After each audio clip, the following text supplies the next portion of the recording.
നമ്മൾ പഠിക്കാൻ പോണത് evidence collection and data seizure next topic of module 4. Okay, so evidence എന്ന് പറഞ്ഞാൽ എന്താണ്? തെളിവുകൾ അല്ലേ. So why do we need to collect these evidences? അതാണ് question. What is the purpose of collecting these evidences? So simple reasons for collecting evidences, രണ്ട് simple reasons ഉള്ളത്. Future prevention, അതായത് തെളിവുകൾ കണ്ടുപിടിച്ച ഒരു കേസ് ശേഖരിച്ചാൽ മാത്രമേ, ഒരു കേസിനെ പറ്റി തെളിവുകൾ ശേഖരിച്ച ആ കേസ് കണ്ടുപിടിച്ചാൽ മാത്രമേ ഭാവിയിൽ അത് വരുന്നത് നമുക്ക് തടയാൻ പറ്റുള്ളൂ. Or you that is without knowing what happen right now you have no hope of ever being able to stop someone else from doing it again, അല്ലേ?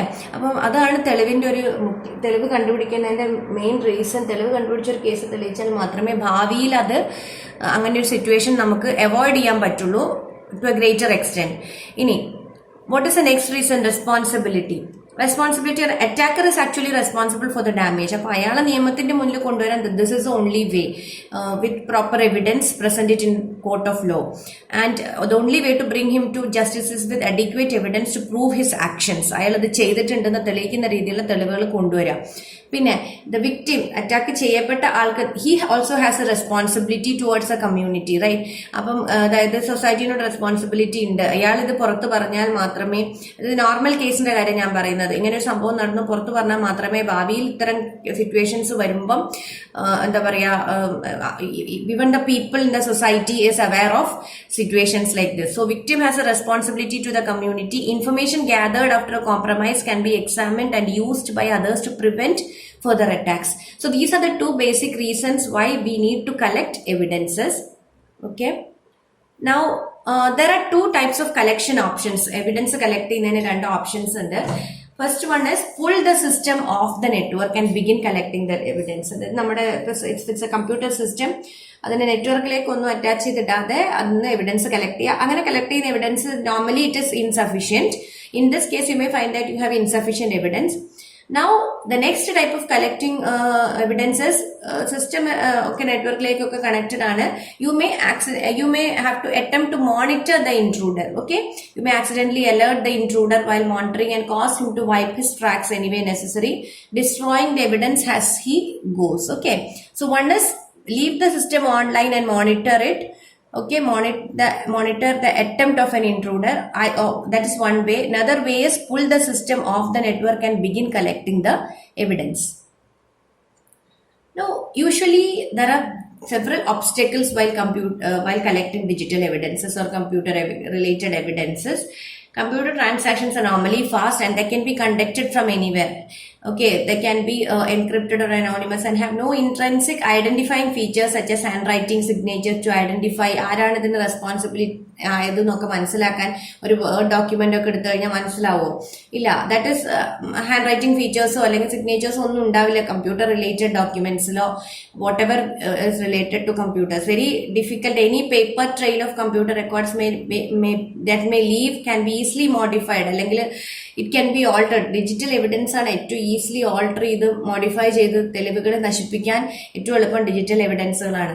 So investigating electronic crimes will be very difficult because of the ease of altering data and the fact that transactions may be done anonymously. ഈ കാരണങ്ങൾ കൊണ്ടൊക്കെ തന്നെ there are several obstacles while collecting digital evidence, and the best way what we can do is we have to follow the rules of evidence collection. There are some 5 rules of evidence collection. Okay, and you have, or as a cyber forensic investigator, that person has to follow these 5 rules of evidence collection, okay, while collecting the evidence. So we'll see these rules. Before seeing these rules, we'll see what are the types of evidences that normally occurs. So these are the 3 types of evidences. First one is real evidence, second is testimonial evidence, third is hearsay evidence. So what is real evidence? Real evidence എന്ന് പറഞ്ഞാൽ യഥാർത്ഥ തെളിവ്, which speaks for itself. Okay, any evidence that speaks for itself without relying on anything else. അത് സ്വയം തന്നെ അത് തന്നെയാണ് ഏറ്റവും വലിയ തെളിവ്. അതായത് this actually called as physical evidence. These are actually called physical evidence. Normally ഒരു ഏത് കേസ് എടുക്കുകയാണെങ്കിലും ആക്ച്വൽ തെളിവുകൾ എന്ന് പറയുന്നത് എക്സാമ്പിൾസ്, ഇപ്പൊ blood samples, fingerprints, DNA, ഒരു കത്തി, ഒരു തോക്ക്, അല്ലെങ്കിൽ physical objects related to the evidence. These actually speaks for itself. അത് അങ്ങനത്തെ തെളിവുകൾ മാത്രം മതി ഒരാളെ ഒരു കേസിൽ കൊടുക്കാനായിട്ട്, അല്ലെ? നമ്മൾ നോർമൽ ഇൻവെസ്റ്റിഗേഷൻ സ്റ്റോറീസ് ഒക്കെ കേട്ടിട്ടുള്ള ആൾക്കാരാണ്. So we know that these evidences actually speaks for it self without relying on anything else. വേറെ ആരും സഹായം വേണ്ട, ഈ എവിഡൻസ് തന്നെ മതി കോർട്ടിൽ പ്രസന്റ് ചെയ്ത് കഴിഞ്ഞാൽ the attacker can be put it to jail, അല്ലെങ്കിൽ അവരെ നേരെ കേസ് എടുക്കാൻ പറ്റും. സോ ഇതിനാണ് നമ്മൾ റിയൽ എവിഡൻസ് എന്ന് പറയാം. ഇനി ടെസ്റ്റിമോണിയൽ എവിഡൻസ്. അപ്പം ടെസ്റ്റിമോണിയൽ എവിഡൻസ് എന്ന് പറഞ്ഞു കഴിഞ്ഞാൽ any evidence that is supplied by a witness. Okay, so അപ്പൊ വിറ്റ്നസ് പറഞ്ഞാൽ സാക്ഷിയല്ലേ, സാക്ഷികളുടെ അതിനനുസരിച്ചിരിക്കും, അതായത് സാക്ഷികളുടെ വിശ്വാസത്തിനനുസരിച്ചിരിക്കും ഇത് ഒരു കോർട്ട് വിശ്വസിക്കണോ വേണ്ടതെന്നുള്ളത്. As long as a witness can be considered reliable, testimonial evidence can be almost powerful as real evidence. ഇപ്പം സാക്ഷികളും എന്താ പറയാ വിശ്വാസയോഗ്യമുള്ളവരായിരിക്കണം. വേറൊരു കള്ളനെ കൊണ്ട് സാക്ഷി പറയിപ്പിച്ചിട്ടൊന്നും കാര്യമില്ല. ഓക്കെ, ഒരു കള്ളൻ വന്ന് സാക്ഷി പറഞ്ഞാൽ കള്ളന്റെ വിശ്വാസ്യതയും കോർട്ട് എടുക്കും. അപ്പം it should B the witness also should be reliable. For example, ഒരു നമ്മുടെ നോർമൽ ഒരു ജസ്റ്റ് ഒരു എക്സാമ്പിൾ ഞാൻ പറയണം. ഒരു എംപ്ലോയി ഓർഗനൈസേഷൻ ലീവ് ചെയ്ത് പോവാണ്. ഓക്കെ, റിലീവ് ചെയ്ത് there is an inherent risk that he may take a sensitive or proprietary data or trade secrets with them. Already ഉണ്ടായിരുന്ന കമ്പനി വിട്ടിട്ട് അയാൾ വേറെ കമ്പനിയിലേക്ക് പോവാണ്. So he might have either copied some sensitive information on external media or on cloud. അപ്പൊ ഇത് point out ചെയ്യുന്നത് അവിടുത്തെ ഒരു ഹയർ ഒഫീഷ്യൽ ആവാം ചിലപ്പം. അപ്പൊ ഇങ്ങനെ നഷ്ടപ്പെട്ടു പോയിട്ടുണ്ട് ഇയാൾ പോയപ്പോൾ എന്ന് പറഞ്ഞു കഴിഞ്ഞാൽ this person can be considered as a witness. Okay, this higher official can be considered as a witness as long as അതായത് ഇയാള് കുറച്ചു കാലമായിട്ട് ആ കമ്പനിയിൽ വർക്ക് ചെയ്യുന്ന ആളാണ്, ഇയാളെ വിശ്വസിക്കാം. This witness is considered reliable and the things that he present in court actually it can be considered as powerful as a real evidence. അപ്പം ടെസ്റ്റിമോണിയൽ എവിഡൻസ് പറഞ്ഞാൽ ഇത്രയേ ഉള്ളൂ, any evidence which is supplied by witness. ഇനി will come to the third category of evidence, hearsay. Hearsay is any evidence presented by person who is not a direct witness. ദൃക്സാക്ഷിയൊന്നുമല്ല. അപ്പം and it is കേട്ട് പറയുന്ന ഒരു procedure. അതായത് ഒരാൾ പറയുന്നത് കേട്ടിട്ട് വേറെ ആള് കോർട്ട് പോയി പ്രസന്റ് ചെയ്താലൊന്നും പറഞ്ഞാലൊന്നും അതൊരു തെളിവല്ല. It is inadmissible in court and it should be avoided. Okay, hearsay evidences are not normally അയാൾ അങ്ങനെ ചെയ്തു എന്ന് വേറൊരാൾക്ക് പറയാനൊന്നും പറ്റില്ല, even without being directly witnessing the situation. Okay, these are hearsay evidences. Now any evidence should follow 5 rules of evidence collection. അപ്പം evidence കളക്ഷന്റെ 5 rules ആണ് നമ്മൾ ഇനി പഠിക്കാൻ പോണത്. Okay, so the rules of evidence, first one is admissible. Admissible എന്റെ word meaning തന്നെ നമ്മൾ ആലോചിക്കുക. Admissible is a most basic rule. Evidence must be able to be used in court. Many errors can be made that could cause a judge to rule a piece of evidence as inadmissible. ഇപ്പം evidence gather ചെയ്യുന്നതൊക്കെ proper മെത്തേഡ്സിലായിരിക്കണം. Evidence എന്താ പറയുക സ്വീകരിക്കാൻ യോഗ്യമായിരിക്കണം. Evidence that is gathered using illegal methods, evidence gathering tools ഒക്കെ use ചെയ്ത് proper, അത് നമ്മൾ ഇനി പഠിക്കുന്നുണ്ട് അടുത്ത മോഡ്യൂളില്. എവിഡൻസ് ഗ്യാദർ ചെയ്യാനുള്ള എല്ലാ പ്രോട്ടോകോൾസും റൂൾസും പാലിച്ചുകൊണ്ട് ആയിരിക്കണം ആ എവിഡൻസ് കോർട്ടിന്റെ മുന്നിൽ പ്രസന്റ് ചെയ്തേണ്ട. അങ്ങനത്തെ എവിഡൻസുകൾക്ക് മാത്രമേ കോർട്ടിൽ അഡ്മിസിബിലിറ്റി ഉള്ളൂ. Court will approve. Okay, next one is very important 5 rules ആണ്. Second rule is authentic. അതായത് cyber forensic examiner should be accountable for the origin of evidence. He is a person who found out this and you must be able to show that this evidence properly related to the incident in a relevant way. അത് ഈ സിറ്റുവേഷനോട് correct ആയിട്ട് യോജിക്കുന്നുണ്ട്, ഇയാൾ കണ്ടുപിടിച്ച തെളിവ് തന്നെയാണെന്ന്. He should be accountable for the origin of the evidence that is presenting in the court, the investigator.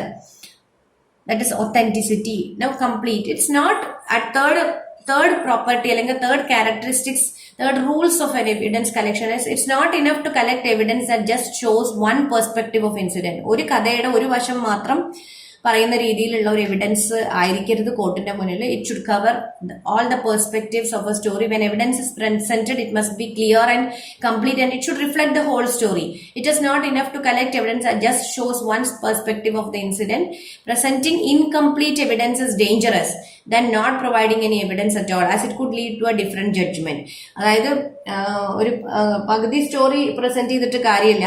It should B രണ്ട് വശത്തുനിന്നും ചിന്തിച്ച് വിക്ടിമിന്റെ അറ്റാക്കറിന്റെ ഒക്കെ ഇത് വരുന്ന രീതിയിൽ എന്താ പറയാ, it should actually reflect the entire story. നമ്മൾ പൊതുവെ സിനിമകളിലൊക്കെ കണ്ടിട്ടുണ്ടാവും, it should reflect the entire story when you present something.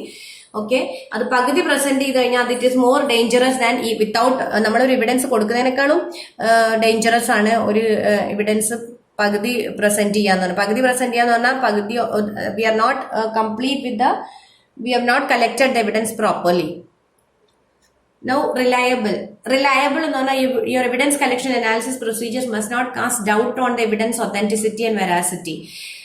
അതായത് techniques used in evidence collection must not cast any doubt on the authenticity. There are several techniques for evidence collection. അതൊക്കെ follow ചെയ്തിട്ടായിരിക്കണം evidence collect ചെയ്തിട്ടുണ്ടാവും. അതിലേക്ക് നമ്മൾ എത്തുന്നേ ഉള്ളൂ. What are the techniques while you do while collecting a digital evidence. Okay, so if examiner used some techniques that cannot be reproduced or the evidence is not considered unless they were directed to do so.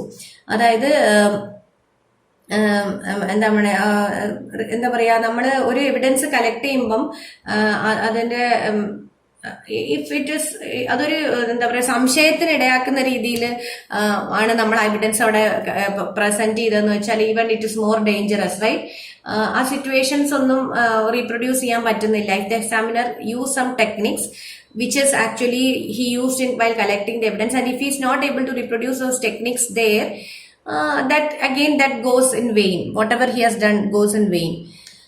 Now, believable. The evidence you present should be clearly understandable and believable to jury. അങ്ങനെയാണെങ്കിൽ നല്ലൊരാൾക്ക് മാത്രം, നല്ലൊരു പ്രസന്ററും കൂടി ആയിരിക്കണം നമ്മുടെ forensic expert. അയാൾ പറയുന്ന കാര്യങ്ങൾ വിശ്വാസയോഗ്യമായ രീതിയിൽ വളരെ ക്ലാരിറ്റിയോടുകൂടി ഒരുപാട് ടെക്നിക്കൽ ജാർഗൺസ് ഒന്നും യൂസ് ചെയ്യാണ്ട് നോർമൽ കോമൺ മാനിന് മനസ്സിലാവുന്ന രീതിയിലായിരിക്കണം he should be presenting it in the court. Forensic examiner must be able to explain with clarity and conciseness what processes he has used and the way the integrity of evidence was preserved. Okay.